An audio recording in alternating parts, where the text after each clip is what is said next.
GoreCast is brought to you by American Horrors, the greatest uncar channel in the world. 24 hours a week, all horror.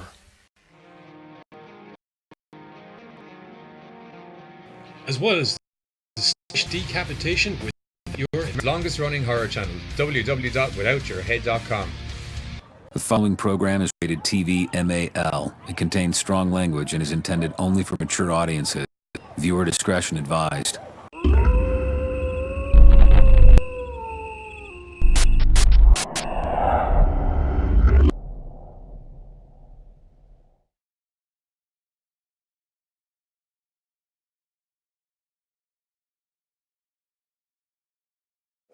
One, Giz just sat in himself. I'll survive! How? Alright, it's good. There's an interesting opening to a show. Giz just sat in himself. Not the weirdest one we've had, however. Not the weirdest one we've had. Yeah, that's totally true. I can't disagree with that at all. Yeah. What's up, everybody? It's Sunday. It's Johnny Dedly. It's the Giz. One side again.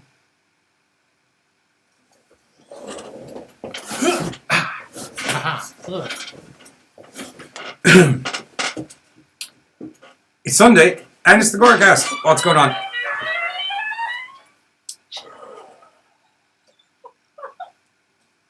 Everybody, get out. No money choking. So, myself and Giz went to the cinema during the week, and Well, you'll see it. Last week, technically. Yeah, it was last week that we did the review. Anyway. Okay. I have no concept of time. I don't know. We saw the Predator movie, the new one. Short's assumption sucks nuts, and we're going to be talking about it more on the. They can watch the episode. Don't get into it. Yeah. We'll be talking about it on American Horrors later on, so you can go check it out on American Horrors, and I'll do a plug for that later because we have a trailer. And did something else. Yeah. Meanwhile, however, we said we might as well take the opportunity to what? I missed whatever the hell you said there. No, it's all good. It's all good. I just won. Won what? Anyway, we said we might as well, by we I mean me, said we might as well take this opportunity to basically delve into the Predator franchise because, to be perfectly honest, I've been a fan of it since I was 8 years old and it's one of my favourite movie films at the dark car. Yes! That's the creepiest goddamn thing. What? You said that in a very weird. It was like you were morphing or something. This and Transformers, they're the cornerstone of my existence. Which is hilarious considering the connection between the two, but we'll get into that later. But there's a connection. Okay. Yeah, there's. I don't argue when it comes to those particular things Okay. with you. For those of you that haven't or are unfamiliar with the Predator franchise, apart from the new film that's been shoved into your faces, rest assured, it's pretty much not really a lot like the new Predator film that's been shoved into your face, except maybe for the first 20 minutes or so. Anyway, how can I do this best? I know! I'm going to get all classical on your ass. Haha. Thank you, Sean. There is no hunting like the hunting of men. And those who have hunted armed men for long enough and get a taste of it find that they have no taste for anything else thereafter. And there's nothing better than hunting on the final day of September. Dude, I'm quoting Hemingway here. Okay, I was trying to get my Hunt for Predoctober thing. Keep cooking crap. Anyway, as a result, for the last 30 years, comic books mainly, and a little bit in cinema, well, a little bit, there's now 5 films altogether. 3, 4, 6 films? There's now 6 films with Predators in them. Cool. Yeah, just thought of that now. And a whole plethora of comics. Really weird and quote for stories. Hemingway. I had a really awesome quote for Hemingway, and then you decided to throw in your Predoctober line at the end of it. It needed a bit more punch to it, and I thought the Hemingway line was a really good backup. Anyway, the Predator franchise basically revolves around alien hunters who have seen humanity as being one of the deadliest prey it's ever found, particularly, like I said, armed humans. And they basically come to Earth and hunt and kill and skin and take away trophies and stuff. And that's pretty much their raison d'etre, which is hilarious because of how things eventually started off. The original Predator movie coming out in 1987 actually, funnily enough, spawned out of a joke that circulated around Hollywood after the release of Rocky IV, whereby it was postulated that Rocky V would have to be fucking Sylvester Stallone squaring off against an alien. And then basically the Thomas brothers, Jim and James, or Jim and John, there we go, took it as a challenge and decided, okay, well, let's kind of, what would it be like to build a story, revolve a story around this ultimate hunting thing? Basically, what would it be like to be hunted down by something from another world? A strange alien life form using you as its own prey. And the original story itself, called Hunters, actually had a variety of different alien species hunting a bunch of different people. But this would then be kind of streamlined in, and we'd eventually get the single hunter tracking down what would eventually be an elite team of soldiers. This kind of once again culminated because of the success of the Commando movie recently enough. So Joel Silver was contacted, he came on board, streamlined things again, and it resulted in, to be perfectly honest, one of the most cult classic action sci-fi movies that's ever been made, and has led to, like I said, 30 years worth of comic books and worth of stories, and up until very recently, some very watchable films. The second Predator movie, while technically seen as being a bit of a failure from box office... There was 2 watchable movies. I'm saying up until now, they have been at least watchable. AVP was out before Predators. That was just... Do we want to get into No, we're not getting into it, but I'm just saying, like... Because I can get into it. Because you counted all of the movies that Predators are in. Yeah. Which means even if we're not talking about AVP, you're classing them into watchable movies. Yeah.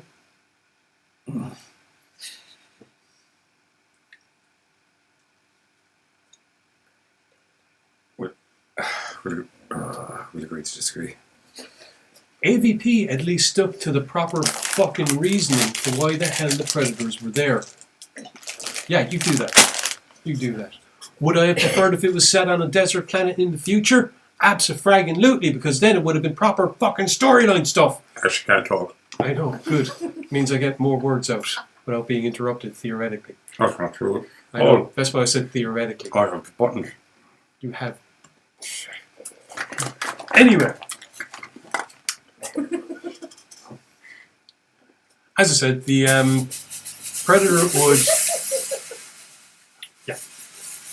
emerge as being one of Dark Horse Comics' most popular characters, along with the Alien franchise. In fact, they would mash together the two of them way before anyone thought of doing it on celluloid cinema movie thingies. Way more dude went to my mouth than I thought was going to. That's what happens when you try and be all, huffy and throw sour sweets into your mouth. You're lucky they're Black Death, you mad bastard.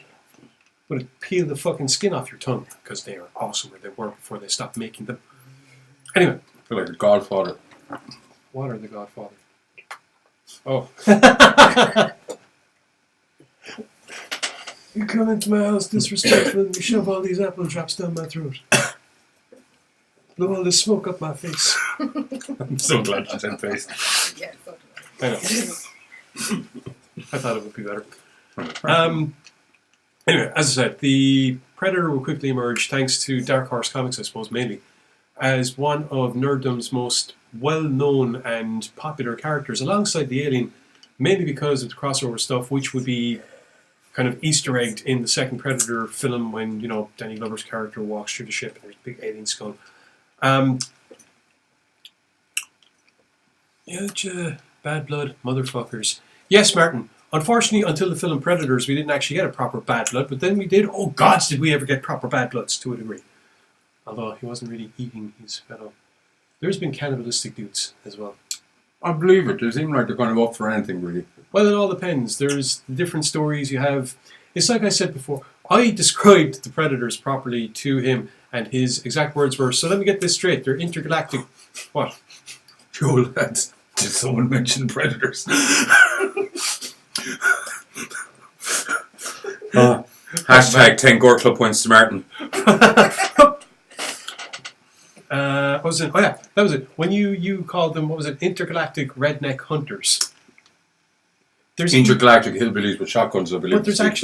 But there's actually jokes about, one of the characters' jokes. That's exactly what he calls them. Surprised they're not leaving their beer cans all over the place. And you get that, but then you also get like Space almost, bikies. but then you get almost like the samurai guys, you know, like in the first Predator movie, he would have been fucking the top tier of what they should be: discipline, honor, straight down the fucking line, not to be messed with. And so as a result, it was really kind of hard to contend with everything after that. The only way you can rationalize everything after it is that all the other Predators we have seen have not been as experienced or as hard as the guy in the first film. But anyway, getting back to the first movie, because I figure I might as well just do a review of the first movie. Yeah. Okay. So, Thomas Brothers take up this hilarious Hollywood joke as a challenge. The first script originally revolves around a bunch of different alien species hunting down a bunch of different people. Joel Silver is contacted. The script is kind of like streamlined down.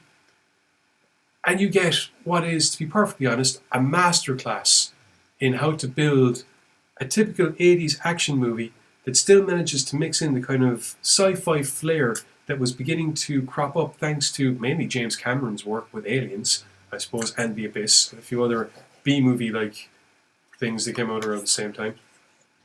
But it's really cool because Schwarzenegger is tapped for the main role straight away. Carl Weathers is in there. You got fucking Sonny Landis in there. Is it Sonny? Landham. There we go. Sonny Landham. Bill Duke is in there. Basically a bunch of huge motherfuckers as commandos trekking through 1980s jungle. Okay, how can I do this properly? Right. Dutch, played by Arnold Schwarzenegger, leads a top-tier special forces unit that specializes primarily in rescue operations. They have been contacted by General Phillips, who has a job for them in Central America. General Phillips basically got word of their team through a guy named Dylan, who is an old friend of Dutch's and is in the CIA. As Baines once put it, the most explosive handshake in cinematic history. Son of a bitch. Boom! CIA got you pushing too many pencils. They're quickly informed that a cabinet minister for an American-friendly country got shot down on the wrong side of the border. Or as Dylan puts it, a friend of theirs is about to get squeezed and they can't let that happen. So Dutch and his team, accompanied by Dylan, much to Dutch's chagrin, go into Central America. They quickly track down the first rescue team. They track down the helicopter the cabinet minister was in. Then they track down the first rescue team that got sent in, or what's left of them, as they soon find skin, bodies, and, well, guts, basically, lying on a rock. As, you know, the remains of Jim Hoppa's team. Hashtag remember Jim. Yeah, remember Jim Hoppa. But, yeah. They make their way to the military camp where the hostages are supposed to be. And you have this... What? You have this fantastic 80s scene that's ripped straight out of Commando where they assault the enemy encampment. It is. Cheesy one-liners galore, ammo everywhere, bodies flying, blood spewing, explosions. And it's awesome. I'm back.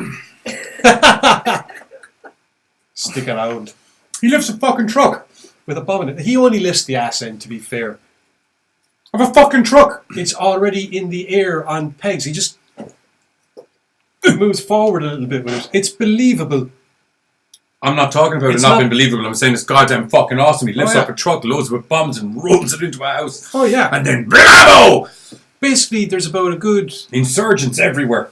There's about a good half hour that's set up to demonstrate the fact that these motherfuckers are hard as nails, muscly as fuck, and scared of no one, and possibly have a slight alcohol problem, depending on who you're looking at.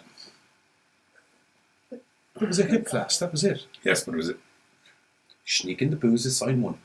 It's not sneaking if everyone can see you do it plainly sighted.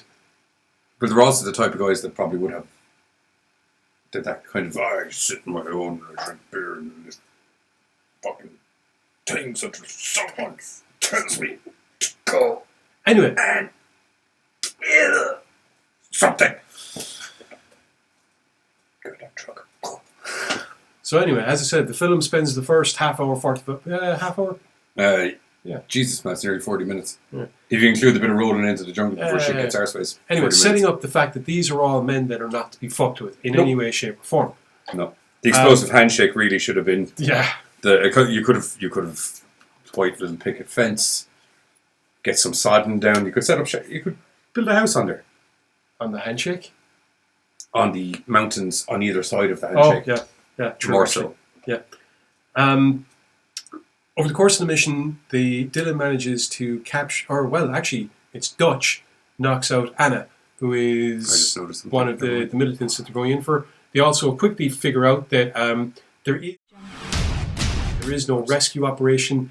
This was actually a CIA op gone wrong. Dylan basically fed him a bunch of bullshit because he knew that they wouldn't just go in as a hunter-killer team because, they're a rescue squad. They're not assassins. So Dutch is none too pleased. Unfortunately, the job is done. Fuck it. Let's get the hell out of the jungle before the rest of these boys' buddies turn up and decide to turn us into Swiss cheese. I had the title from last week on the thing. So no one got the one for Predoctober joke. Oh no. Whatever will you do. You really hate it. I'm just... Anyway. On the way out of the jungle, one of the first things we realise is that their little explosive encounter is being watched by something in the trees, something that sees everything in infrared vision. It's awesome. It's cool. And it then starts hunting them one by one. As first, Hawkins, yeah, that's it. Anna does a runner when she gets the opportunity. Hawkins goes running after her, catches up with her, and then Hawkins gets basically eviscerated in one single swipe. There's an invisible pair of blades just, and then he's dragged off into the bushes, and it's like awesome. Literally eviscerated. His friends found a puddle. Awesome. It's a puddle of a man. Well, they find a puddle of him. He's actually hanging up over it later on. Puddle. The rest of the film basically sees the team trying to figure out what they're dealing with, because at first they just figure it's I can get into that monster swamp with What's with this fucking toy business? Oh, yeah. Martin's just clearly throwing... He's talking about the world's most awesome handshake on the planet. Yeah, he's also about, this is fucking toy business. Yeah. That will happen every time the handshake comes up. Let's see. Hawkins dies. They're in the woods. There's a puddle of a man. And the rest of them hanging from a tree. But they don't know the rest of them's hanging from a tree, so they go out looking for the body. Yet. No, they never figured it out. Did they? You never see him hanging from a tree? Audience sees him hanging from the tree. Ah. They don't. They just see his gutty what's hanging lying on the ground underneath. Sorry. Rewind there. What? His gutty what's. His gutty what's are all spread over the ground. He's the older one. That's the. Yeah. Sometimes I have to explain visceral things to small people. Fucking 6 foot. Yeah. And anyway, Dutch orders a search be conducted for the body. Everyone spreads out, and that's when Blaine, played by Jesse the Body Ventura, aka Governor Jesse now, gets blasted straight through the chest. And while he may not have time to bleed, apparently he's got plenty of time to drop dead. This, of course, sets off his buddy Mac, who arrives in, sees the body, looks up, sees flashing invisible eyes, picks up the machine gun, and one of the most devastating acts of defoliation I've ever seen in cinematic history then takes place. I won't lie to you, mightn't be the most effective way to take down a forest, but fuck me. What do you mean it wasn't effective? Well, the trees were still standing. Yeah, the ones on opposite side of their fucking field of fire. So, if you were to try and deforest an entire forest in that manner, it would A, be fucking fun, B, highly expensive, and C, really illegal. No, probably not if you're being deforesting. It should always be illegal. But anyway. What? Are you talking about deforestation or the firearms? Yes. Deforestation. Deforestation. Okay. Well, anyway, I suppose if they let you cut down a certain section of forest, they don't give a fuck how you do it, I suppose. How are you going to do it? Oh, I've hired 5,000 beavers. I'm just going to... I've been training them for the last 15 years, singing to them off key, feeding them at odd times of the day. They're grumpy. Some could say they're angry beavers. and I'm just gonna Angry Beavers. unleash them. That's it. So I'll have a dam and no fucking forest. Boom. Winning. Anyway, after, like I said, massive amounts of deforestation, they build a camp, they wire it all with tripwires, they place Blaine's body in the middle of the tripwires, and then something sets off all the tripwires. Turns out to be Dinner, aka the pig, big huge boar. And in the middle of all this, Blaine's body goes missing because something gets right through their tripwires because you can see them all. Right? Yeah. Fractured leg. As always, there is the question as to what exactly they're dealing with, because all the evidence that's mounting up is clearly saying this ain't no man. Something out there. It ain't no man. Yes, but it bleeds, so they can kill it. So they keep looking for it. Yes, they do. And they decide to build. If it bleeds, you can kill it. And they decide to do some Boy Scout like traps and deadfalls and spiky bits and nets and stuff like that. I thought I was going to get I thought it was going to be an assortment of kids' dialogue for the rest of the movie. Netty wetties, spiky wikies. Don't be childish. Anyway. That's actually baffled my head. So yeah, they set up all these really cool nature-based lethal traps. Well, actually, it's just the net really. No, there's the deadfall as well now, I think. But yeah, and nothing's working. And then Dylan suggests using cheese, and then Dutch thinks that's not a bad idea, and just walks out into the middle of a killing field, basically. And the net's cheese. Yeah, the net goes off, and Predator gets captured, and plasma blasts go everywhere, and there's people dropping and people falling, and yeah, Mac running off and doing all crazy stuff, and basically the rest of the film is large men being terrified. Yeah! In the woods, and then finally having a moment of balls and juiced glory when they finally meet the Predator face to face. Because they're the type of guys that are like, I'm going to die, swinging and shooting that thing. Well, Mac and Dylan tried to set up a cool little crosswire thing, which would work if not for the fact that it's got thermal vision and your camo ain't shit. Yeah, and it absolutely annihilated one of them long before the other one got around to the... Yeah, because he thinks he's being a sneak. He can't see me, he can't see me, he can't see me. Oh yeah, he can, he's not John Cena. No, John Cena could see them too. It's John they Cena couldn't see him. Uh-huh. There's an interesting match, No. actually. Think about it. No. You've got No. two large muscular mammals. It's bad enough that there was actually work. Two large muscular mammals. One of them has cloaking vision, and the other one, no one can see. How does the fight work? It nearly happened.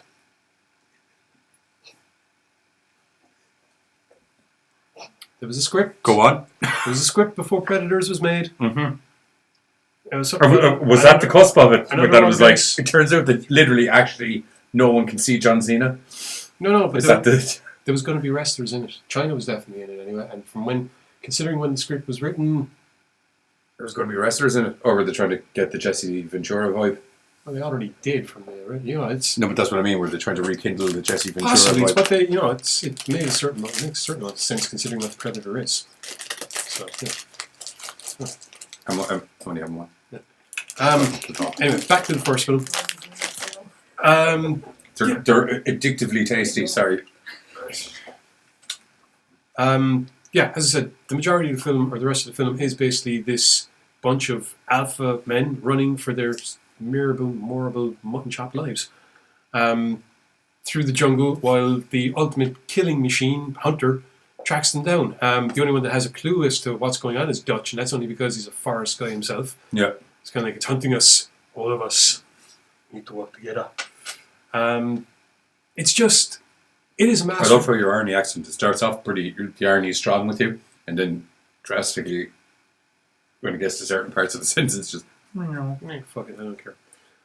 It really is just a masterclass in 80s cheese, is the only way of putting it. But good cheese, high quality cheddar, the top mature white cheddar that, kind of like the tangy taste of what?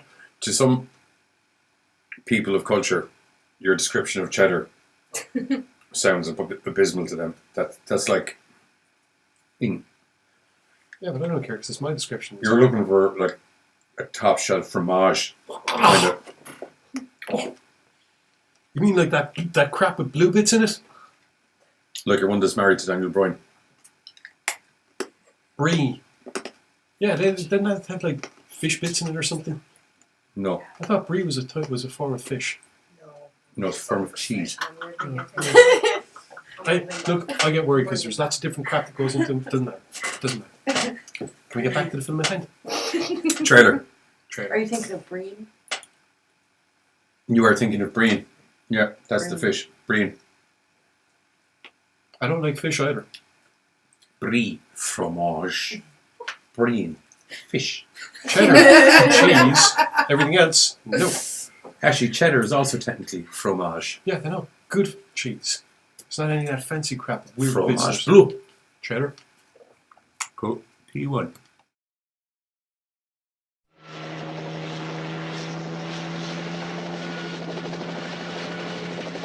We are a rescue team, not assassins. Now, what do we gotta do? In a part of the world where there are no rules, We pick up their trailer at the chopper, run them down, grab those hostages before anybody knows we were there. What do you mean we? deep in the jungle, where nothing that lives is safe. You lose it here, you're in a world of hurt. Showtime, kid. Knock, knock. An elite rescue squad You're bleeding, man. I ain't got time to bleed. is being led by the ultimate warrior. We need the best. That's why you're here. But now, What's got Billy so spooked? there's something out there waiting for us. And it ain't no man. They're up against the ultimate enemy. Holy Mother of God. Nothing like it has ever been on Earth before. She says the jungle just came alive and took him. We cannot see it, No blood, no bodies. We hit nothing. but it sees the heat of our bodies and the heat of our fear. Whatever it is out there, it killed Hopper. And now it wants us. It kills for pleasure. He was skinned alive. It hunts for sport. It's killing us one at a time. We're all gonna die. But this time, it's picked the wrong man to hunt. If it bleeds, we can kill it.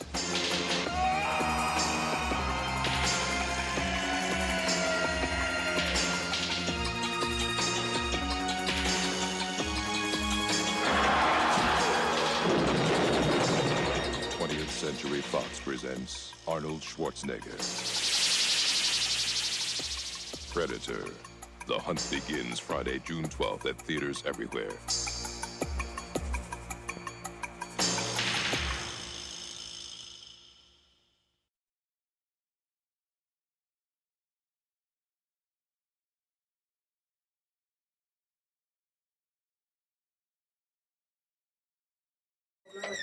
There we go. I'm back. Sorry, that was way shorter. I thought that was the longer of the trailers. To be honest. I just don't think you realise when you put it on, and I think it took you a few minutes to realise it was on. You're like, oh, that's right, the trailer's on. That could have happened. I'm all hopped up on apple drops. See what happens. Well, actually, no. I'm on a reverse sleeping pattern is what's happened. So I'm actually only awake about 2 hours. So I'm quite, I'm giddy. Okay, And I drank 4 pots of coffee before you got here. that's okay then. Fair enough.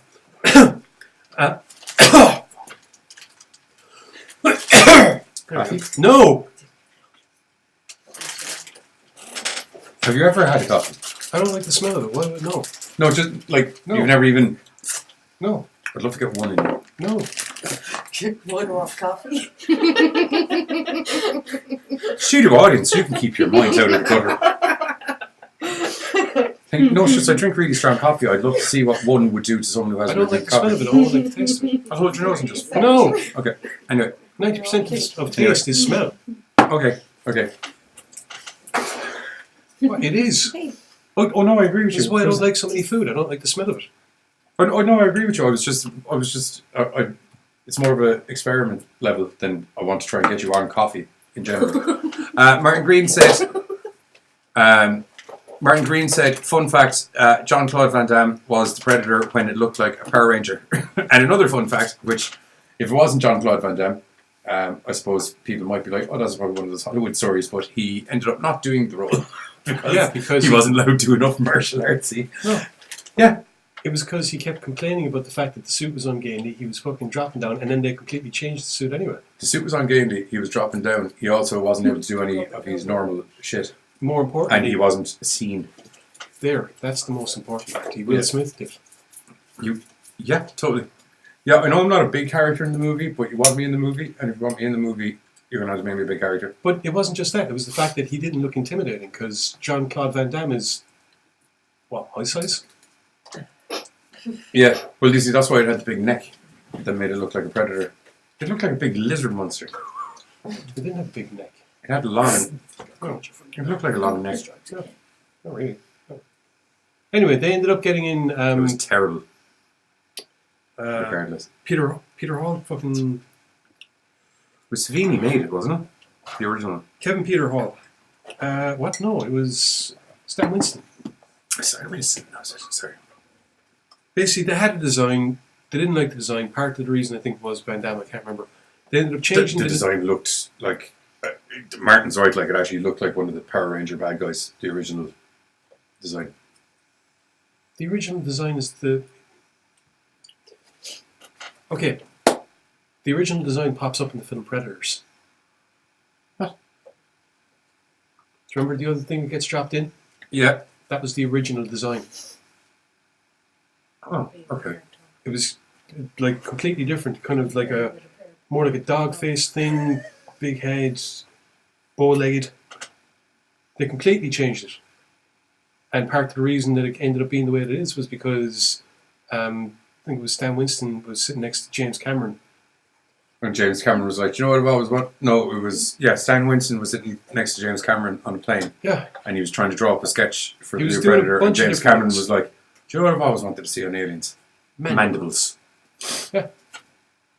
Or his, what movies he calls him Pussyface? Oh, it's second. You're a move. I can't wait to get into the second one. I love the second one. I like to call it Predator Hits Manhattan. You see, here's the thing, okay? The first movie comes out, is a fantastic success. Yeah. Dark Horse starts doing comics. Now, can I get in a bit? The first comic story that they do is called Concrete You can Jungle. actually put him up the Hellhound is not paying attention. That's grand, he's in my pocket, he's staying. Right. He's behind the logo though, you see, because you never watched the screen. Yeah, well, screw it. Just put him in your other It's pocket. fine, then he won't be seen at all. I can put him on my shoulders. Look, it's grand, it's fine. What's that, Predator? Don't take his baby away from him. Dark Horse get their hands on the franchise and they start rolling out comics, much as they were doing with the Alien stuff, because they've got to deal with 20th Century Fox. Yeah. The first story they do is Concrete Jungle, which sees Dutch's brother Schaefer encountering the Predators in New York, basically. Oh, shit. Now, at the same time, they're looking to do a movie sequel. The Thomas brothers are once again approached to do a script for a new film. They give up 6 ideas, and the one in the city is taken on board. Now, while this is being done, you also had the Alien vs Predator notion hit upon as well. In the that idea came like in the middle of just a boardroom. We needed something new. Blah, blah, blah, blah. Alien vs Predator. Huh, that's... Oh, sorry, I didn't mean to. That's good. Let's roll with that. Let's roll Mr. with Weinstein, calm down. that. No, this was comics. Oh, yeah, sorry, I was just using it as a Weinstein jizzing on a table of reference. No. It's true. Well, the film was made in 1990. The film is set in 1997, which allowed them to kind of do an almost... RoboCop-ish, futuristic. To a small degree, yeah. It still looks like 90s, because it is still 90s New York, but there's kind of... Los Angeles. Sorry, thank you. Los Angeles, but... Concrete Jungle is set in New York. Where I noticed it mostly was kind of the way the bad guys were. There was this kind of... I can't put my finger on a cyberpunky, not modified, but attitude-wise. Yeah, they And just their guns were very souped up looking. put on laser sightings on a bunch of... Yeah, like It's the 90s. They didn't need to do a lot Yeah. to make it look futuristic, I'd- dude. RoboCop would be where I'd kind of feel it, just without Not the even large that robotic. far. Not even that far. No, I mean kind of That stylistic. same wise. kind of gritty. Look, it's late It's the 80s. hottest goddamn summer ever seen. Yeah. Anyway, the point is, In the middle of this sweltering heat wave and in the middle of this massive gang war where you have Colombians and you have the Jamaican drug gangs trying to And basically you've take got over. Danny Glover and his mates in the middle of it. Yeah, Danny Glover plays Harrigan, Lieutenant Harrigan. Brilliantly, by the way. Yeah. The African American New York Dutch, as in not super hunter, but as in he's got a keen eye for the job. He's evidently like big as a house. He's basically worked the last 15 years in a war zone effectively. He's a hard man. Himself and his team are pretty fucking tight, which means that in that opening scene where the Colombians are kicking the crap out of the Law Boys and he literally swoops in the car and bow, bow, bow, bow, bow, you can practically hear the Predator laughing up on the wall, looking down, salivating, just kind of like, "Ooh, he's a good one. I found me a good one. I'm going after him." You. And what I liked about what I love about Predator 2, because in Predator 1, it's all hunty, killy. In Predator 2, you get to see the Predator play with his food. Yes, and once again, this is kind of a sign to the fact that it's a younger Predator. Yeah. Also, big criticism. It's not good enough just to hunt the guy down. It's no. I'm going to mentally torture him a little bit first and just watch him fucking lose his shit. It's not a real hunt unless your prey knows what the rules of the game are. Yeah. So if he doesn't even know he's being hunted, how can you make him run? How can you enjoy it? I know. It's this. I just love that scene in the graveyard. Want some candy? Want some candy? What the fucking G? Oh, you didn't actually shoot the bullets. Thank you. You got it on camera. Nice. Kiz is very good at doing a Predator impression, but has a tendency of, we'll call it stage fright. It's not stage fright, it's because my throat is always dry by the time I get around to doing it. Fair enough. That is literally what it is. Because of Actually, before we continue, we do hellos because we never actually... Yes!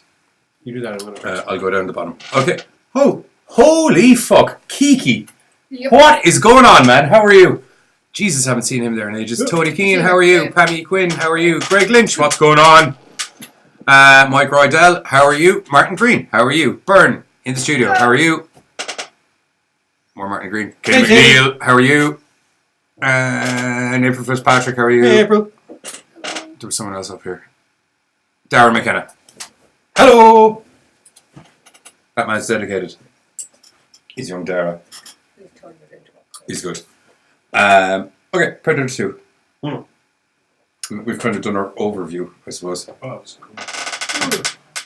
Yeah, Predator 2 is basically, like I said, much in the first film, you have the Predator stalking his prey, in this case Danny Glover playing Harrigan, and like we said, it's cool because rather than stalking down this elite team in a certain, controlled environment, no, the Predator's going around and you're worthy. he's whacking the Colombians over here, he's whacking the Jamaicans over here because Harrigan's involved in both sides, he just wants to prove a point. Yeah. And then when it gets far enough along, let's take one of his friends and let's kind of do some other stuff over here. It's interesting to see some of the stuff that they integrated from the comic. The subway scene, for instance. I just love that. Almost taken verbatim from the comic. Just the Predator sees that all of these civilians are armed and is kind of like, you know what? I'm bored. Let's have us some fun. Down it goes. Now, once again, the film, unfortunately, didn't do as well as its predecessor. Partially, I think, because maybe without the over-the-top action role of Arnie, who was only in the film because they couldn't agree on a pay thing with Arnie, so it could have been Arnie back in as his brother, as Schaefer. That could have been interesting. Arnie as his brother. Twin brother? Schaefer is described, even in the comics, it's basically a blonde version of Dutch. Like, bigger. Put the bag down. and kind of, in the novelization, Schaefer is described as having a body that would put Arnold Schwarzenegger to shame. So here's a great question. And he's the elder brother. Here's a great question.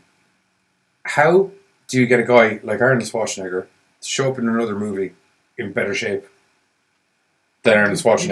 You don't need to. Just dye his hair blonde.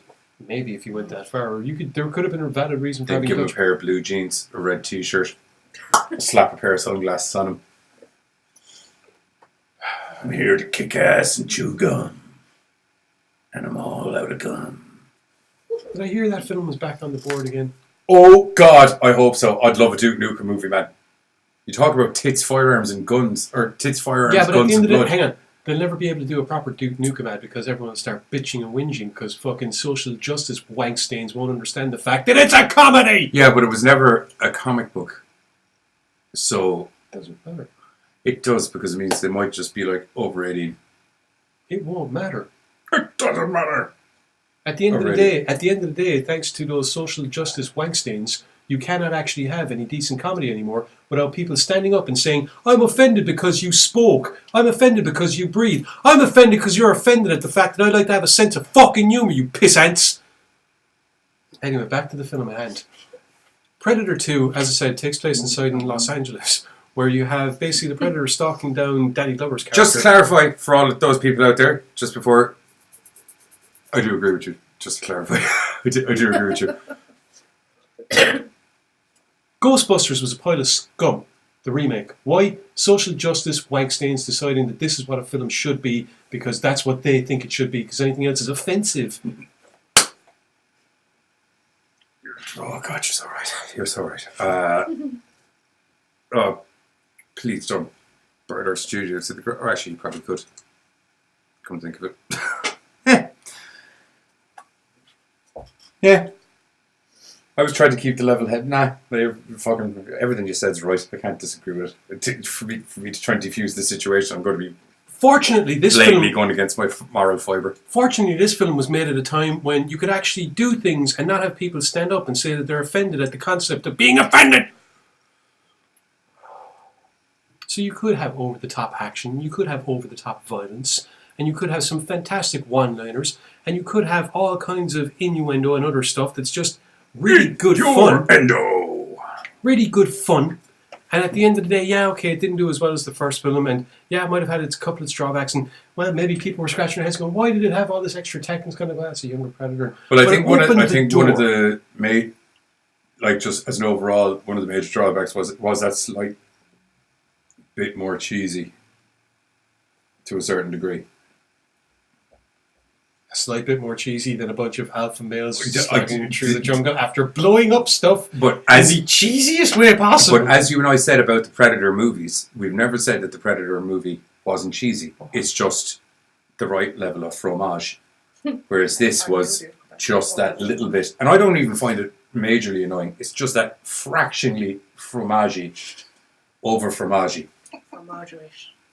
Like if it was a chicken and broccoli bake, you'd be like, I can really taste the cheese in this. I think it's only because it's in an urban setting and it has more... I'm going to chicken and broccoli bake later. I think it's only because it's in an urban setting and there's more factors It's 100% because it's in an urban setting. More factors to be dealing with. Now, the original Concrete Jungle story saw Schaefer actually recruiting the gangs to help him wage a fracking war in the middle of New York against... There was like 12 or 13 different ships floating in the air, and it's kind of like, bastards are here the whole time. Yeah. Let's bring them down to the ground and blow the crap out of them. And I would like to see that explored a little bit more, especially because they made note of the fact that it's the hottest goddamn summer ever, which ties into everything. Thank you.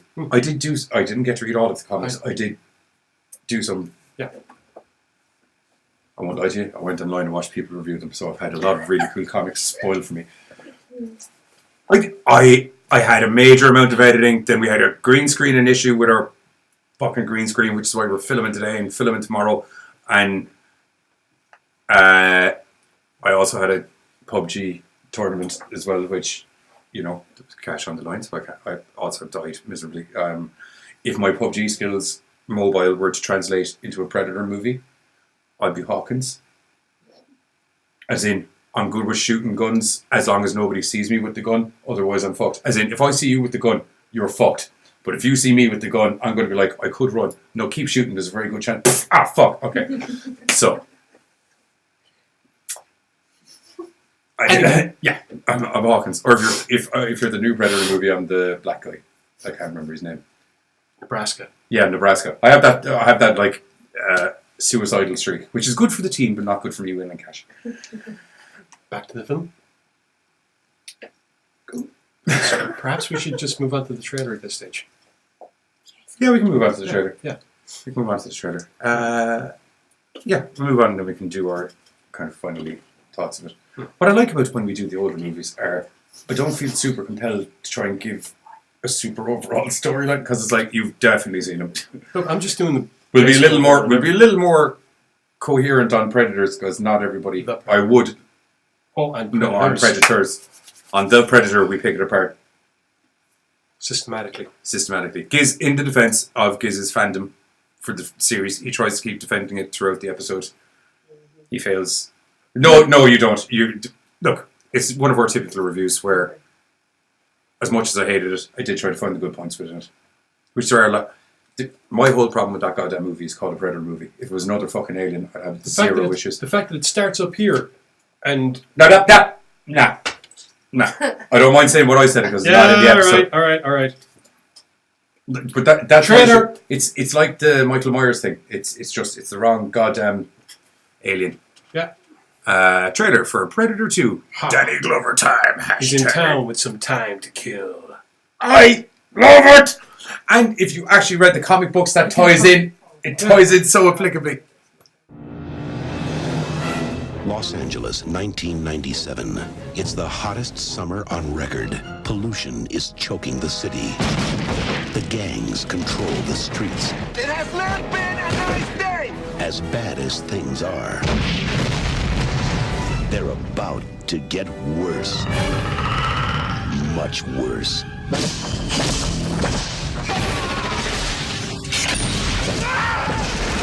Whoever killed him is gonna pay.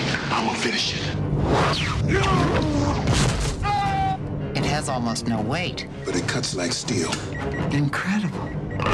Whoever did this took out 4 men armed with machine guns by hand. You don't know what you're dealing with. Otherworld life forms, drawn by heat and conflict. He's on safari. Lions. Tigers. The bears. Oh my.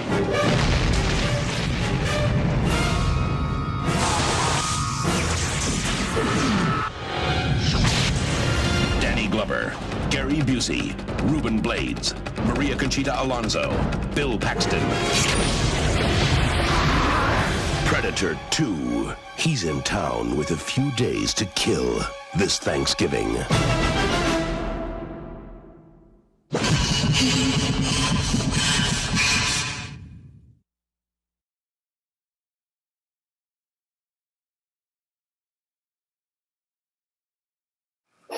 We're back. That's all good. As one disadvantage of doing old school, really cool 80s horror movies are, back in the 80s, they didn't used to do a 5-minute goddamn trailer that'd fucking tell you everything from the movie. It used to be, here's the guy this summer. Title. Somebody's coming. Quick flash of somebody. Danny Glover is. Quick flash of Danny Glover with his ragtag bunch of photo of those guys.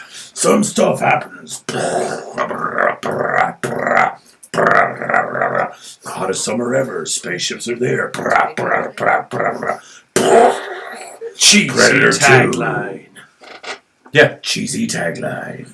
Coming to cinemas. Oh, Predator 2. Cheesy tagline. Coming to cinemas near you. That's it. 1 minute, 30 seconds. Boom. That's it. When life was perfect, where you'd be like, I need to see that movie because one freaking trailer's brought out. One freaking trailer. They might do. Cinema only one. They might do a cinema only one, and then well, you see the problem.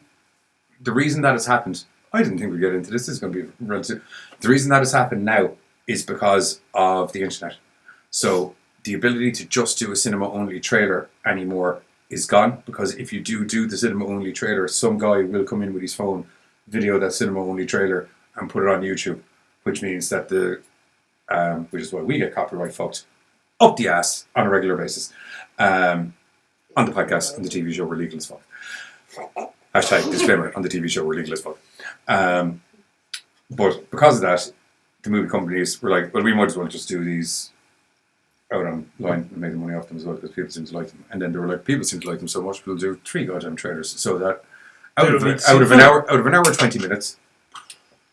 Now, I don't know if you're aware how a movie works. There's usually a lot of superfluous storyline. I'm saying superfluous as in just as an overall thing, not in general, storylines are usually great, but there's usually a storyline that carries you from scene to scene, and within those scene to scenes, several cool moments are going to happen that make a little kind of highlight per scene that carries you through the overall finish of the movie. But when you have an hour 20 movie, and you have guys cutting trailers and teaser trailers and featurette trailers that accumulate to maybe 30 minutes, give or take?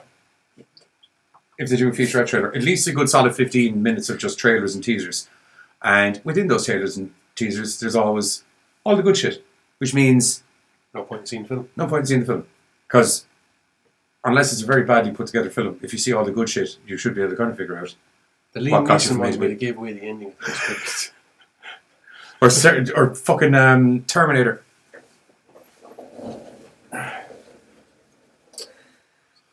Take it away, kids.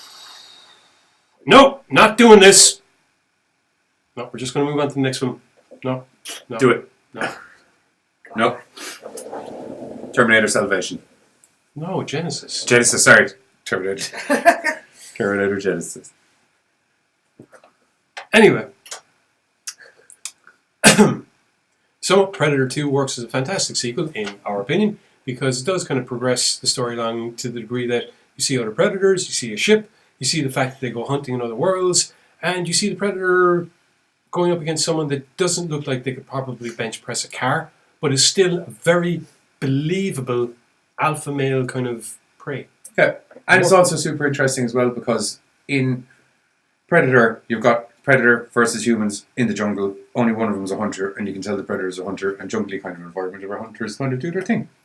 Very interesting to see how one deals within a concrete jungle. Pardon. Accidental neck crack. Totally intentional neck crack. It's an interesting dynamic. Do you know what I mean? Because you don't get to see it. On to the next one.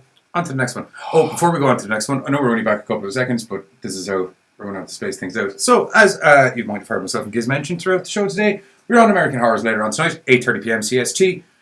Ish. Half two-ish here. It's about 2:30 a.m. ish in Ireland, and however that equates around the rest of the world. America's about 12 hours ahead, and everyone else. No. Australia's about 9 to 12 hours ahead, and America are 8 to 5 hours behind. And I have just coughed up a lung. But anyway, myself and Giz are on American Horrors, where we're going to be reviewing the new Predator movie. Pretty in depth. It's a slightly longer episode than usual, but entertaining nevertheless. As I explained to Hart, because I was like a bit longer than usual, because it turns out my Giz and me are super passionate about the Predator movie, and I tried to edit the passion down, but this is how much I could edit the passion down. So I hope you guys enjoy it, but as per usual and is customary, myself and Giz have a stupid trailer put together, which I'm very happy with this one, to be honest. This is good. Yeah, any excuse for Giz to be allowed to dress up like a Predator, he's usually happy. He wasn't super happy about this one. But anyway, hope you enjoy it. Back in a mo. I'm here, you ugly motherfucker. I'm here.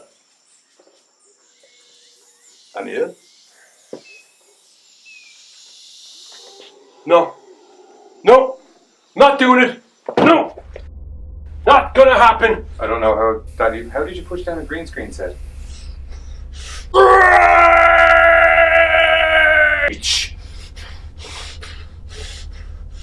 Just get to the chopper.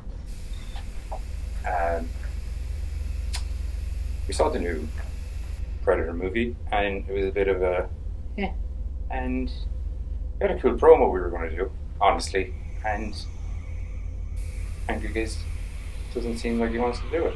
I say get to the chopper! Yep. So if you want to join myself and the Giz this Sunday, where we're going to do a movie review of the new Predator movie, join us on American Horrors, 8:30 p.m. CST-ish.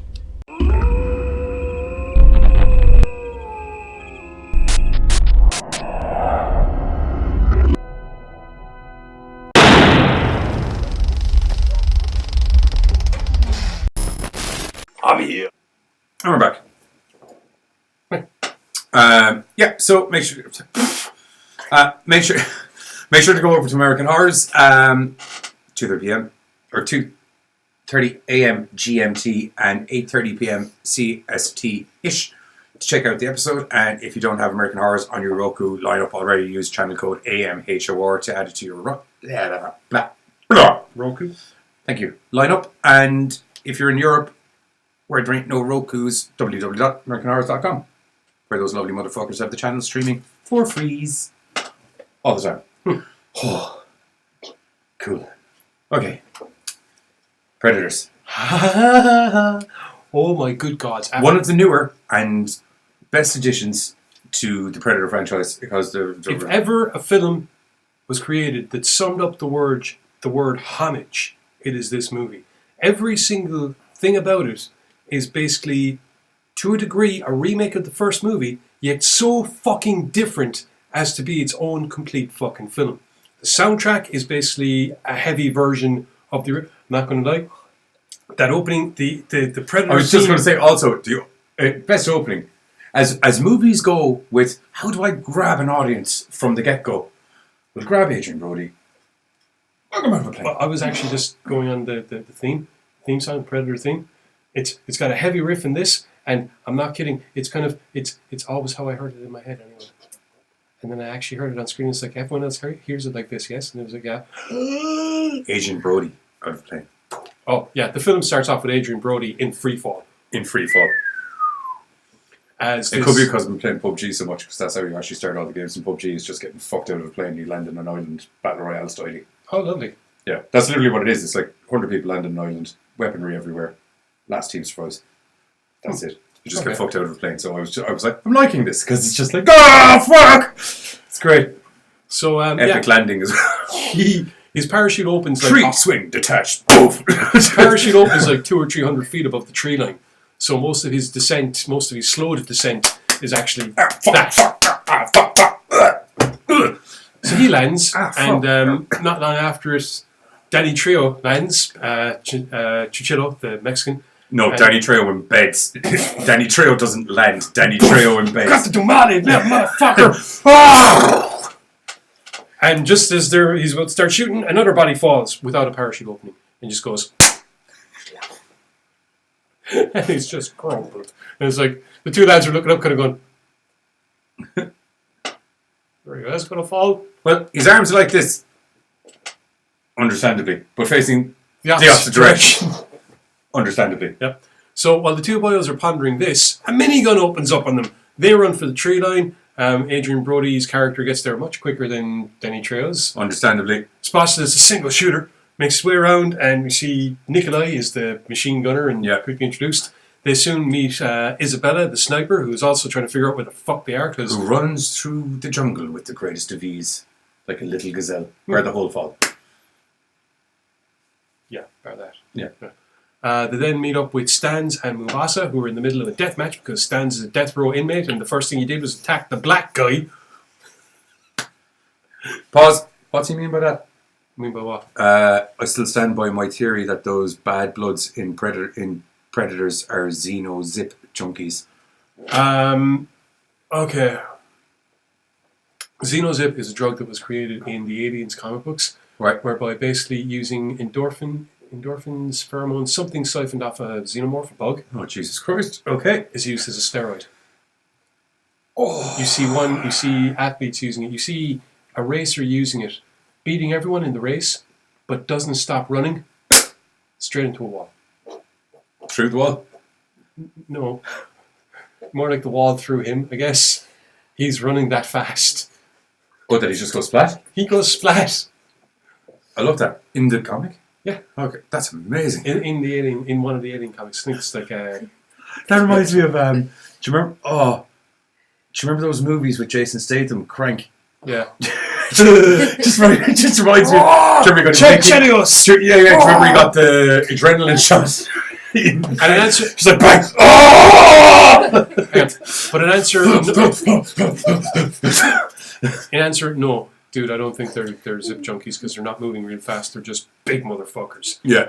Anyway. Which in the comic books, there are clan of bad bloods, isn't it? That are just massive. Well, no, bad bloods are just predators that have started hunting other predators and or gone cannibalistic or acting completely outside the rules of their society. They no longer hunt for the sake of the hunt. They do it more for the fact they're fucking psychos and they're like killing shit.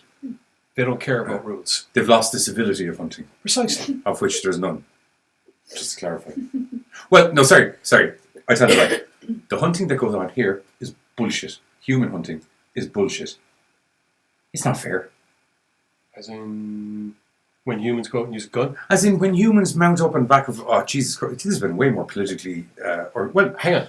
When 12 humans get up on the back of 12 horses with a load of dogs and guns to hunt a fox is bullshit. Like this, hang on, things like that are actually explored in some of the comic book stories. There's Jungle Tales. One of the first stories is an African tribesman as a young... He's an old guy, he's got a scar in his eye. He sees a star falling. He's remembering himself as a young fella. Same star falling. He's watching that. He's going out into the jungle as a young fella with a spear, taking on a lion. Gets bitten, gets clawed, survives it. That draws the attention of a predator. Nice. Then he goes back to his village and finds the village wiped out. The predator ends up getting on him, and there's no dialogue. The entire story is just pictures. Yeah, that's amazing. And then another story. But this is what I like when I'm talking hunting style with predators. Whereas, like even in Predator, when he got Dutch down and realized Dutch had no weapons, and he just takes off the mask, takes off all the gear. Okay, but like said, let's do this. Like I said, it's the same in the second Predator film. You can observe, you can say that the two of them are following strictly exactly the way it's supposed to be. Fucking pit yourself against. So what I'm saying is, if a guy's hunting a lion and he thinks he's manly enough to take out the lion, at least when you get the lion wounded, drop your gun and go fight the fucking lion.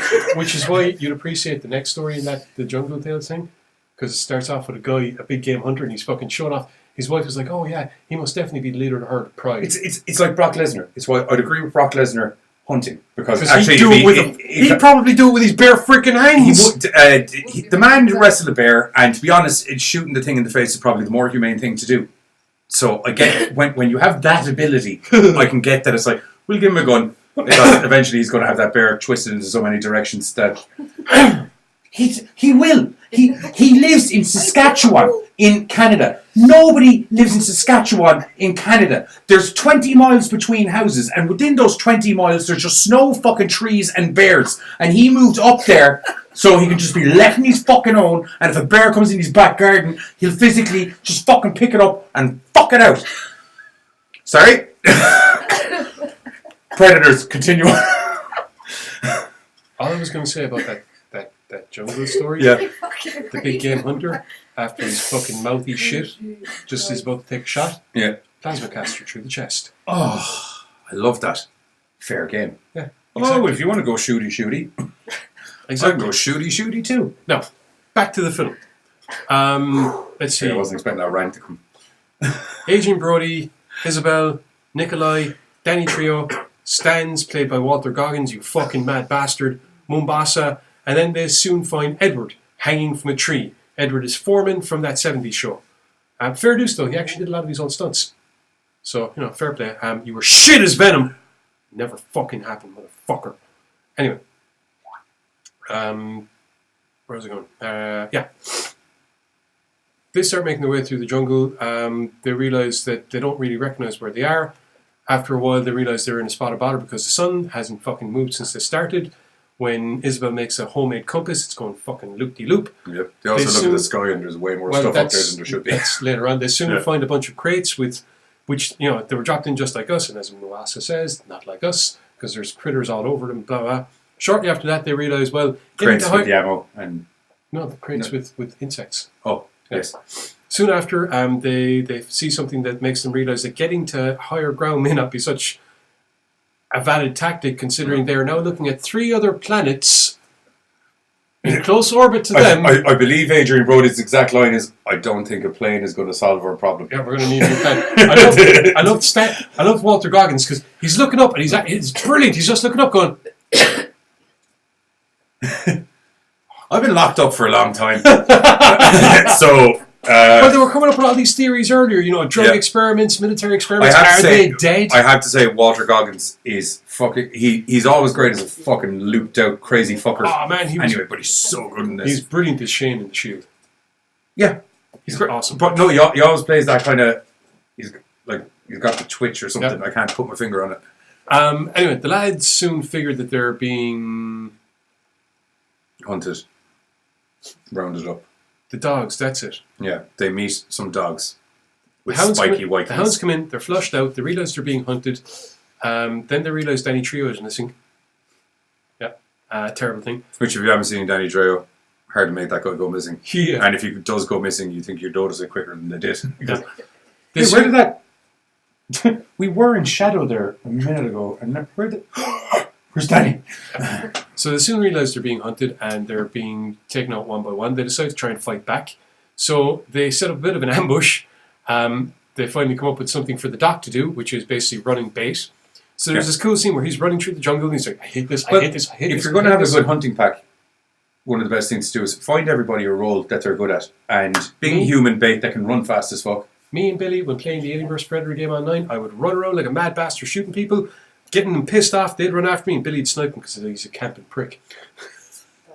We call it duck hunt. It was brilliant. It worked fantastically. Yeah, that's what I'm saying. You find everyone a good role. So you're good at aggravating people and running away really fast. Yeah, hardly. Well, not in real life. Studio audience. I don't run very well. That's why I have the bike. Burn.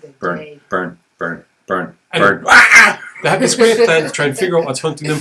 And this is why the only reason I'm mentioning this. They take a shot at what is running after Edward, and he's like, I hate you guys, all of you. They drop it. The creature they drop, that's pretty much what the original design was for the Predator. The kind of bow-legged, pale thingy. Now, obviously, changed differently because, years later, but, more or less. Actually, just proof that I was looking at that yesterday. It's on my Google. Oh! I know, I'll do it at the end of the show. It's fine.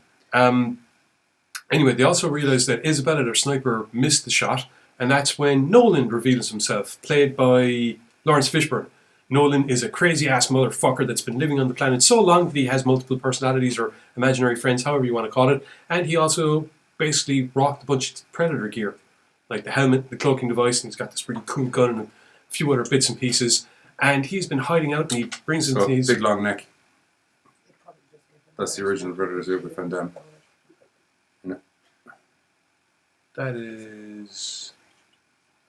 That's what I'm talking about.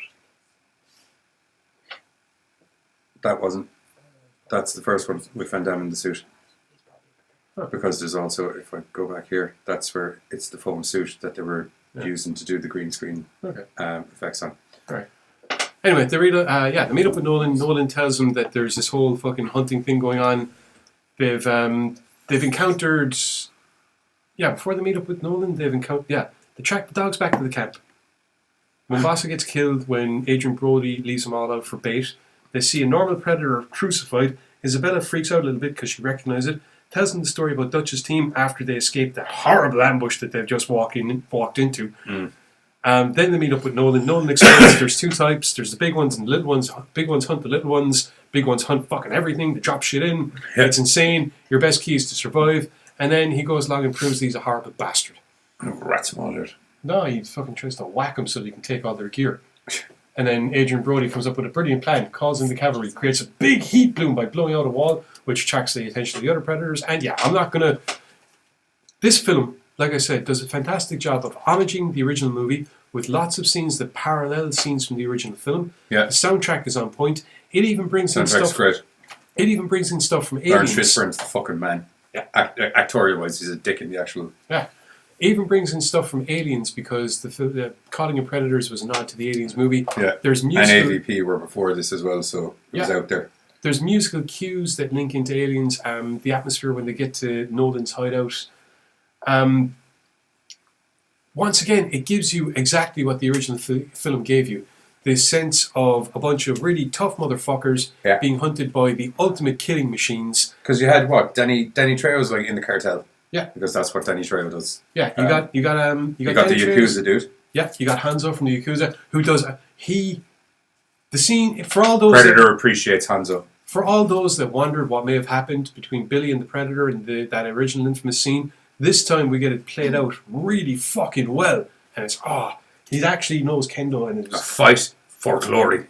It's not that he just know kendo. Did you see the sword? Oh yeah, the katana that he fights. Oh. A nod to the comic Blood Feud, where a predator was stalking an ancient samurai, and then the samurai is reincarnated, and the predator comes back, and yeah, there's lots of. The samurai is reincarnated as a predator. No, what? The samurai is reincarnated. The predator comes back to hunt the reincarnation. Actually, the predator's and brother, is he a samurai again? It's the predator's brother. He's a blind warrior again. Yeah, that's amazing. That's great. What one's that? Blood Feud. I had to piece. It's told over the course of a couple. I have it. No, but I can give it to you.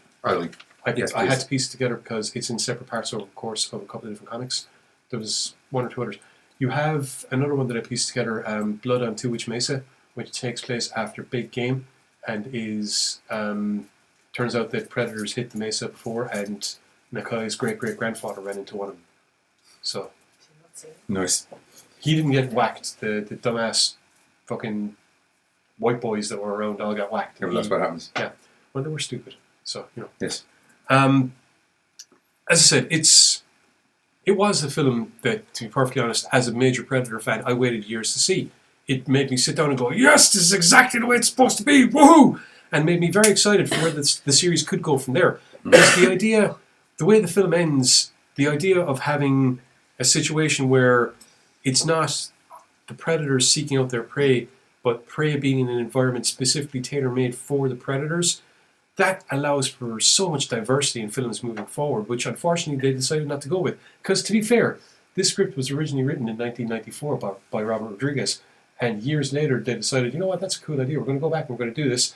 And they touched it up, and a few other people got involved, and it worked so well. It's bloody good. On so many levels, and so many different parts of it linked in to the original film, while still being its own story and being an advancement of the plot, which is what you really want from any film. Yeah. And it's probably one of those rare occasions where you can actually look back and say, you know what, film number 3 is actually as good as film number 1. 100%. Yeah, I'd agree. I'd agree. The whole dynamic between the group was great. Yeah. I loved Goggins, where he's constantly trying to get the gun, and as I said, give me the gun. Why won't you give me the gun? You're in an orange fucking jumpsuit, mate. That's why you're not getting the gun. All of us are in military gear, and you're in a fucking and one guy in a suit. Yeah, but that's still a uniform. It's still a uniform. You were a crazy person. There was 2 people not in uniforms. Although technically, I suppose Goggins is wearing a uniform. It just happens to be, correction. You're talking about Danny Trejo? Huh. No, I was actually thinking of Edward, but yeah, shit, 3. Yeah, he's a doc. Never mind, screw uniforms. He's a doc. Yes, he is. Yeah, and he also wasn't a threat. Yeah. Because he's foreman. Yeah. I'm not going to lie, watched that film in the cinema with Lum. He got introduced, the two of us looked at each other and went, oh no. Ha! No. As in just when the character, the two of us looked at each other and kind of went, ha! And yeah, but it was good. It was nice and fit in well with the overall scheme of the movie. Which, by the way, go out and see it if you haven't fucking seen it. Yeah, so worth it. And as a result, when you hear that a new film is coming out, you're kind of like, oh, cool, maybe they're going to do the same thing. They change the story. But yeah, I won't. Look, in relation to the new film, man, I was saying it from the minute I saw the first trailer, and I don't mind mentioning that because we talked about it in the podcast. I saw that kid angle, and I was like, that's going to factor in way too much, and it did. And that's only one of a few problems I have with it. Now, that being said, right, we've just covered the main Predator movies. The Alien vs. Predator movies, different thing. I won't do it. Requiem was very good. I don't give a fuck what you say. I thought Requiem was great fun. Because Wolf is a badass. A Predator cleaner. We finally get to see a Predator cleaner. Sorry. Actually, he does. Good. Yeah. A chemical bleach that dissolves everything it comes in contact with. He's like... It's weird that his name is Wolf because the guy from... Mr. Wolf. From Pulp Fiction is Wolf as well. It's just a nickname they gave the character. Yeah. But it's just... Or maybe that's why they gave him the nickname. Wolf. Yeah, because of Pulp Fiction. Possibly. Probably. He comes in, he murders people, and then you blink and you'll be like, I thought there was people murdered. If you want to look up more Predator stuff, if we manage to get you interested because of the films, if you've seen the films, go read the comics. Dark Horse have got a fucking library full of Predator comics and Alien vs. Predator comics. The majority of the stories are fantastic. There are a couple of dodgy ones, I'm not going to lie. There is a bit of a running continuity that goes through the Predator comics since Concrete Jungle that is actually still running with the latest story, Hunters 2, I guess, involving a team put together with characters and the descendants of characters that have popped up in other stories. Nakai from Big Game is in it, and the team is headed up by Soames, whose great-great-grandfather fought a predator in 1896 London that was Spring-Heeled Jack, or Notorious Spring-Heeled Jack. But yeah, right. To be honest, it does... Nobody joking, don't worry. At least you didn't do the sleeping cap gag that you were talking about, motherfucker. Motherfucker. With all of these stories... I was saying, how much are you going to be talking about the comics? And he's like, well, I wanted to talk about him a bit, and I was like, I was thinking, and I'm just throwing it out there, of bringing my nightcap in and my blanket, and when you do it, I was just going to go, you do your comic book bit now, and I'm just going to... Anyway, what was I saying? But it was enthralling. Yeah. Plethora of comics, plethora of books. Some of the books are really good, some of the books are shit. I highly advise Forever Midnight is a pile of bollocks. I've tried to read it 3 times. 3 times I've tried to read that book, and all 3 times I've stopped and put the book down at the exact same fucking point. And I can't even remember what the point is because I keep... Oh, this is just an art book. I show it. Oh, Show it to like story time with the kids. But, oh, look. Here's a cover from Bloody Sands of Time, where you have a predator standing over a warfield. Actually, I might be able to find Blood Feud, where he's fighting the samurai. Race Wars, brilliant, takes place in a prison. Yeah. There's Nemesis. No. All these Don't different... show me. Or no, don't show me, show them. Fuck them, show me, no. I'm not fuck you audience, you're great. There you go. You're great. Nice. Blood Feud. Show the audience. You show them picture time, that's all good. And Hell Come A-Walking, which is also awesome because it's set in Civil War. I'm going to put down the book because I'm trying to wrap things up, and then you handed me a book. I was on about novels. Stephen Perry, who wrote Shadows of the Empire, the Star Wars book, does the novelization for Concrete Jungle and Cold War. They're brilliant. Oh no, Nathan Archer does them. Sorry, Steve Perry does the novelization for the first Alien vs. Predator story. It's called Prey. It's fucking brilliant. There's a load more books there. Big Game, fantastic book. Yeah, go find the stuff. It's awesome. And I think that's pretty much me done. Yep. That's pretty much it. Yeah. Okay, so quick fly through here. Did we miss anyone? Brian Murphy, how are you, sir? Hi, Brian. How are we getting on? That's all good. Tommy Conroy, hello. And Donald Zelinsky. Hello. As well. Hello to all of you. And also, one thing I have to do, because this is awesome. For anyone who didn't know, it's officially 35 years AG. Come Wednesday, after Dedly. I got a cool present, and it'll be in the studio later on. I just wanted to show it, because it's fucking ridiculous. Apparently it's everyone's show and tell this week. Is it? Yeah. We all brought things in.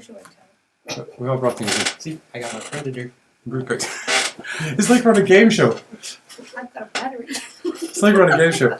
So, thanks to Bern for the cool birthday present. Oh yeah. Well, actually, do you know what? We'll put it in. We'll officially put it in the studio now. Dun, dun, dun, dun. I think I'm going to have to find a better place for that at a later date. But that'll do for now. Yep. That's okay. Everyone's going to attack it. Yeah, he's alright. You can't see it. You can't see it right now because Giz is in front of it, but you will see it. It'll be fine.